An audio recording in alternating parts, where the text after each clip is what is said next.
Cruzeiro e Red Bull Bragantino se enfrentam amanhã às 15 horas na Arena Gregorão, em Contagem. Esse jogo tem transmissão da TV Cruzeiro e sim, estarei lá novamente. Não esperava que esse convite fosse vir depois da transmissão super profissional que fiz ali diante do Juventude, né?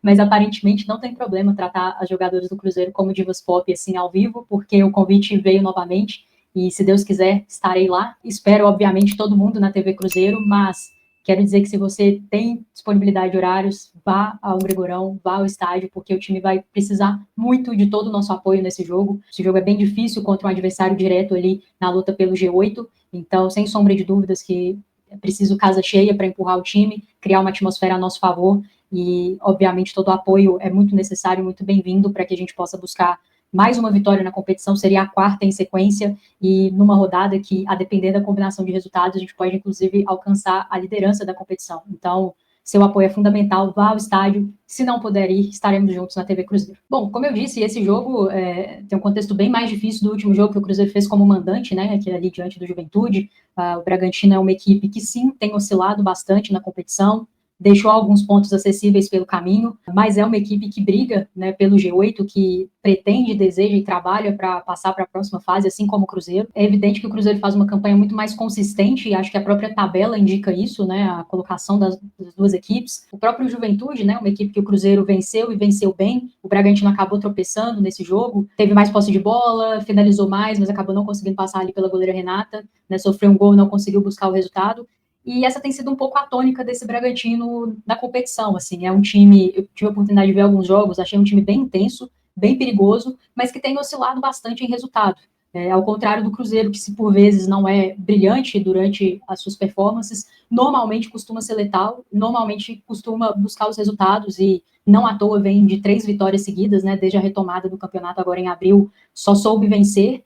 E certamente chega para esse jogo depois de uma semana cheia para trabalhar, descansar, recuperar as atletas. Eu não tenho dúvida que o nosso foco tem que ser, obviamente, respeitando muito o adversário, sabendo que não vai ser um jogo fácil, mas entendo que o nosso foco tem que ser buscar os 3 pontos numa rodada cheia de clássicos, de confrontos diretos. O nosso confronto, sem sombra de dúvidas, não é fácil, né? Mas se a gente consegue arrancar os 3 pontos, eu não tenho dúvidas que pela forma que a rodada está construída, a gente tem uma grande chance de abrir uma margenzinha, uma gordurinha, quem sabe até chegar na liderança, assim, contando com o tropeço da Ferroviária, que é factível nessa rodada, né? Tem um adversário muito duro pela frente também. Eu falei sobre o fator semana cheia, e eu acho que esse é um fator bem importante para esse jogo, assim, o Cruzeiro veio de 2 jogos em sequência ali contra o Internacional na quinta-feira e contra o América no domingo, onde claramente o elenco se desgastou muito, né? Foi um tempo de preparação irrisório para o jogo do América, um dia só, é inviável você trabalhando com futebol profissional, né, um esporte de alto rendimento, as atletas não conseguem se recuperar com um dia, obviamente, nem se preparar para o jogo. Então, por isso, imagino eu, né, que o Jonas fez ali algumas alterações no time titular, deu uma rodada na turma, e o Cruzeiro conseguiu uma vitória muito importante, né, mesmo sem algumas das suas principais peças na temporada presentes ali naquele jogo. Fica a minha expectativa, eu imagino que a gente vá com um time para enfrentar o Bragantino bem mais parecido com aquele que a gente tem se acostumado a ver, com o retorno de algumas peças que têm sido titulares aí nas últimas partidas e aquela espinha dorsal que eu sempre comento com vocês aqui no canal. Ao mesmo tempo, fico curiosa para ver porque, para esse jogo contra o América, por exemplo, Pricrac jogou, né, basicamente os 90 minutos, e como qualquer treinador, né, e raramente eles querem mexer muito ali na linha defensiva, mexe normalmente só quando precisa, mas Paloma e Chagas também têm feito muitos jogos em sequência, né, têm sido titulares aí já há bastante tempo. Claro que eu percebo que ele tem feito o movimento de tirar essas atletas assim ao longo das partidas. Fico meio que na curiosidade para saber se essa semana de trabalho foi suficiente para elas se recuperarem e se aguentam ir para mais 90 minutos, ou se talvez seria necessário descansar alguma dessas peças. Não me surpreenderia, assim, pela sequência de jogos que elas vêm tendo. Obviamente que o ideal seria ter todo mundo à disposição, o time mais próximo possível daquele time ideal, né, daquelas atletas que têm entregado mais, assim, enfim, eu acho que não tem um time, ele não repetiu nenhuma escalação ainda, mas eu acho que já tem, assim, algumas posições, algumas atletas se destacam mais do que outras, têm aproveitado melhor suas oportunidades, e a minha expectativa é de ver essas atletas em campo amanhã, o time o mais próximo possível do ideal, por assim dizer. Não sei se ele vai mexer no esquema tático, se ele vai no 3-5-2 que ele tem utilizado mais, não imagino grandes mudanças em termos de esquema tático, acho que talvez só mesmo o retorno de atletas importantes que estiveram de fora desse jogo contra o América. Uma coisa que tem me preocupado um pouquinho, assim, me preocupou pelo jogo contra o Inter e me preocupou pelo jogo contra o América, em que pese que eu acho que a quantidade de mudanças no time e o fator não preparação, né, sem tempo nenhum ali para recuperação e treinamento, eu acho que isso pesa na partida contra o América, mas nesses dois jogos eu acho que ficou muito claro que o Cruzeiro sofreu bastante quando o adversário propôs um jogo mais de transição, assim, muitos passes entre linhas encaixaram ali na nossa linha defensiva, e a gente sofreu bastante nesses dois jogos, inclusive contra o América, a Camila tem um determinado momento que ela precisa fazer uma defesa, assim, espetacular, né, mas é meio que um gol, óbvio, sem tirar o mérito da Camila, que foi muito bem, mas é basicamente um gol perdido pelo América ali, né, então, uma chance muito clara e que você, enquanto atacante, tem que ter mais frieza para fazer. Mas fato é que esses passes têm entrado ali, e isso me preocupa um pouco, eu acho que é uma questão de encaixe, me lembra um pouquinho, bem no início, assim, acho que, se eu não estiver enganado, o primeiro jogo do Cruzeiro ali contra o Bahia, a sensação de que o time estava com alguma dificuldade para correr para trás e para fazer uma recomposição adequada ali dessa última linha, né? E aí não são só as 3 zagueiras, mas todo o funcionamento do time ali sem bola. Fica a curiosidade para ver se deu tempo essa semana de corrigir isso. É óbvio que o adversário sempre vai tentar te colocar dificuldades, né? E se está sendo observado que essa é uma dificuldade do Cruzeiro, o adversário provavelmente vai explorar isso e tem mérito quando consegue, né? Mas do nosso lado é preciso corrigir, assim. Então isso é uma coisa que me preocupa um pouco, né? Nessas duas partidas, e aí eu acho que até assim, o Inter, muito pela necessidade, precisava muito de buscar o resultado, né? O Inter que vive uma crise muito grande, teve seu treinador demitido depois daquela derrota contra o Cruzeiro. E no caso do América, talvez também porque estava sem a Rafa naquele jogo, mas eu sinto que os adversários têm buscado transições mais verticais, assim, quando jogam contra o Cruzeiro, e têm levado perigo dessa forma. Que não é muito o nosso jeito de jogar, né? Os melhores momentos do Cruzeiro na temporada com a bola nos pés, normalmente é uma construção ali, não vou dizer necessariamente assim que fica cadenciando o jogo, que não é objetivo, mas é um jogo mais construído, mais triangulações, bola de pé em pé, todo mundo participa muito dessa construção, né? E dá para ver que o objetivo nosso, quando temos a bola, não necessariamente é ser extremamente vertical.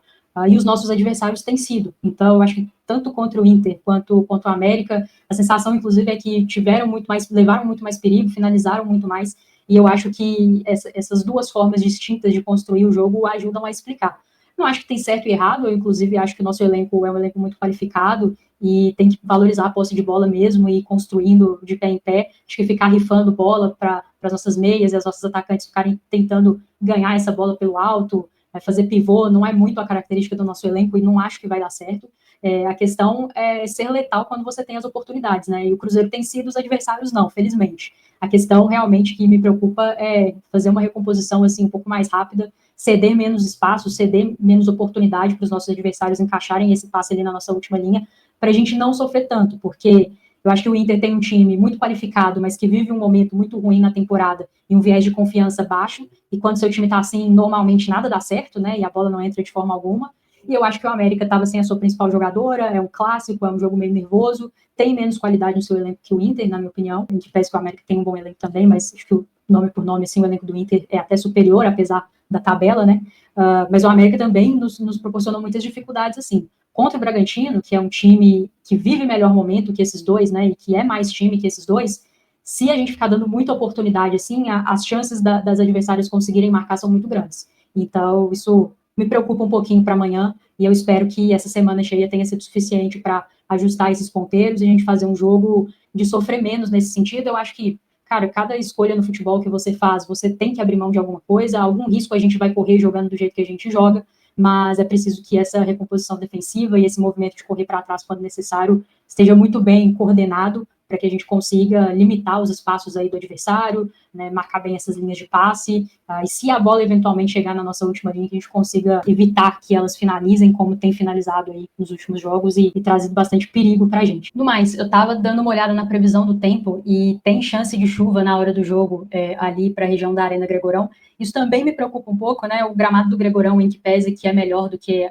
a maioria dos gramados que a gente joga, né, fora daqui de Minas Gerais, não é exatamente aquele gramado de Champions League, né? Então, pensando assim nesse contexto de chuva, me preocupa um pouco o gramado, e aí eu acho que atrapalha muito o nosso jogo, o nosso time, a forma como ele constrói com a bola. O ideal é que o gramado esteja propício para isso, né? E quando não está, normalmente a gente tem dificuldade. Eu acho que foi um pouco assim contra o Inter, foi muito assim contra o Fluminense, vocês vão se lembrar disso. acho que contra o Bahia também ali ainda na Supercopa do Brasil, atrapalha muito o nosso time, então tem um pouco essa preocupação, assim, previsão do tempo, você sabe como é, né? Tem que chegar lá na hora para ver se vai chover mesmo, se vai ser muito, mas é mais um ponto aí de atenção, eu acho, para o jogo. Enfim, se for esse o caso mesmo, valorizar muito a bola parada, porque é uma arma que nós temos do ponto de vista ofensivo, e se o jogo não estiver fluindo, né, da forma que a gente costuma construir, acho que costuma ser um desafogo para o nosso time e precisa continuar sendo. Bom, acho que para Cruzeiro e Bragantino era isso que eu tinha para falar. Imagina um jogo bem difícil, assim, bem mais difícil do que foi o jogo contra o Juventude, sem sombra de dúvidas, que foi o último jogo que fomos mandantes. Tão difícil quanto, ou até mais do que esses últimos 2 jogos contra Inter e América. Acho que, em que pese que o Bragantino tem oscilado muito no campeonato, é um melhor time, é um melhor conjunto hoje no recorte do campeonato do que essas duas equipes.